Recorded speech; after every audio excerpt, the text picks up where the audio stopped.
I still believe in our city.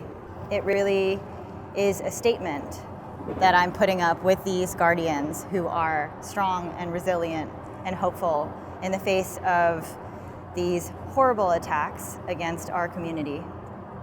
It is a public art series created in partnership with the New York City Commission on Human Rights to address the anti-Asian bias and hate crimes that have been on the rise as of late.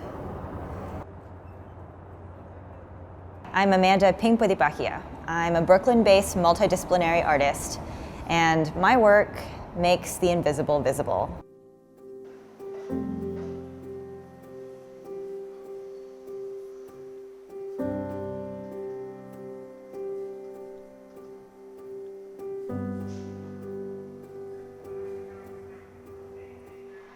Today we're in the financial district installing these new panels for I Still Believe in Our City.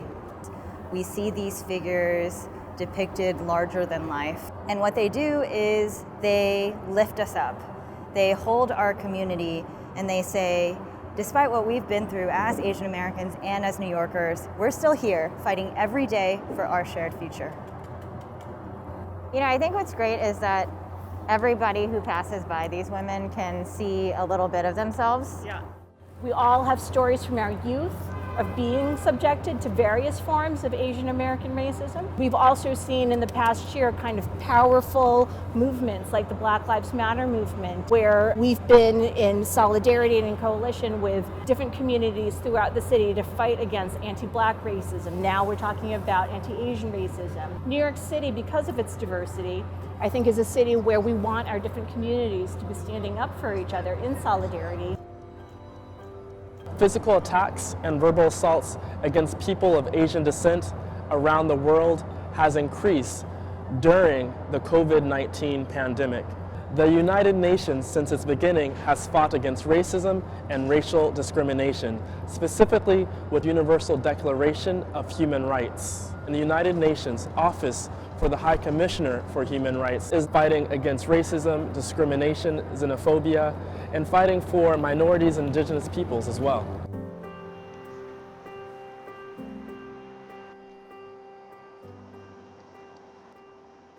Now we are in my installation called May We Know Our Own Strength. This installation is a second body of work that I'm developing in partnership with the New York City Commission on Human Rights. It was inspired by a watershed moment of AAPI youth sharing their stories of sexual assault and gender-based violence. In this installation, I invite all New Yorkers, actually anyone anywhere, to submit through an online portal, mayweknow.nyc, their stories, their sins, secrets, and suffering. And I will take this pooling mass of anger and loss and grief and pain and weave it into hanging paper sculptures into this space.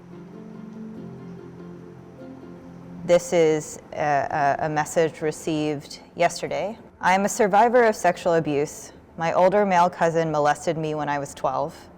What makes this even more complicated is that he is from the AAPI side of my family, so I often find myself struggling to accept that the source of my connection to this beautiful community also contains my greatest wound.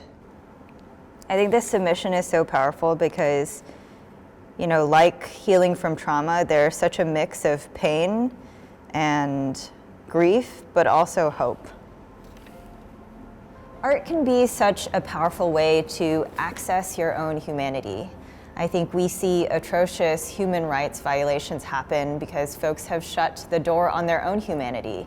Art can really be a way to bring your humanity back home.